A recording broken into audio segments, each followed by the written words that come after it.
السلام علیکم ورحمت الله وبرکاتو. یو ځل بیا خوش آمدید ټول ناظرینو ته په صاحبزاده سټوډیو پودکاسټ پروګرام کې. ناظرینو نن متاسله یو ښایسته او خوندور پروګرام راوړی دی چې په هغې کې زموږ سره یو داسې شخصیت ناسته کړې ده چې هغه د بلها میدانونو شهسوار دی.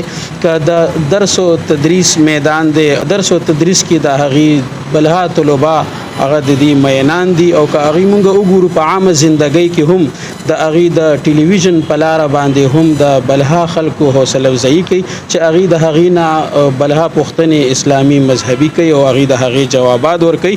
او د خطابت په میدان کې هم یو عظیم شهسوار دی، علامه مفتی اکرام الله جنیدي صاحب. هغې مونږ سره په دې پروګرام کې ناسته کړې ده. هغې ته په دې پروګرام کې هرکلی وایو. السلام علیکم ورحمت الله وبرکاتو. وعلیکم السلام ورحمت الله وبرکاتو. ډیره زیاته مننه د ستاسو د راتلو او د ستاسو د مینې او د محبت یو جهان مننه. جزاک الله جی. ډیر خوشاله شو چې تاسو سره د ناستي موقع په لاس باندې راغله. مفتی صاحب مبارک څنګه زمونږ ترتیب دی، هم د هغې په ترتیب باندې به مونږ تاسو نه اولنۍ پوښتنه دا وي چې جناب علامه مفتی اکرام الله جنیدي صاحب په کومه خوره باندې وزیږېدو او په کوم سن کې وزیږېدو؟ ډیره زیاته مهرباني اول یو ځلې بیا او د ستاسو د پروګرامونه چې کومه سټوډیو صاحبزاده سټوډیو تاسو جوړه کړې ده او د هغې نه په مختلفو موقعو باندې چې کوم پروګرامونه د نظر لاندې راغلي دي زه هغې هم ستاینه کوم. جزاک الله. کوم علما کرام تاسو راغواړئ او هلته کوم د مسایلو یا په یو موضوع باندې بحث کیږي د هغې هم ستاینه کوم. او د نن سبا د زمانې او دغه سوشل میډیا په دور کې چې څومره نور څیزونه د معاشرې په منډه کړې ده او د خلکو ذهنونه یو طرف ته بل طرف ته اړوي، دارنګې دا یو ښه کاوش دی چې تاسو کوم یو کار شروع کړی دی.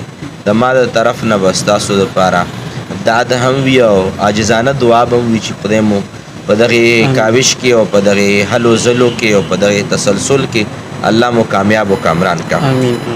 پاتې شو زما زیږېدل او زما پیدایش دا د خیبر په سیمه باندې چې مشهوره سیمه ده د سلطان خیلو او بیا دننه سلطان خیلو کې د اعظم خیلو چې کوم خیلونه دي په اعظم خیلو کې زما د خیبر په سیمه باندې د ایوب کلا نه لږ بره وړاندې د مزرینې په نوم باندې یادېږي. هلته دغه دنیا ته زما زیږېدل شوي دي او تقریبا 1988 کې زما پیدایش شوی دی او یا لږ مخکې یا لږ وروستو.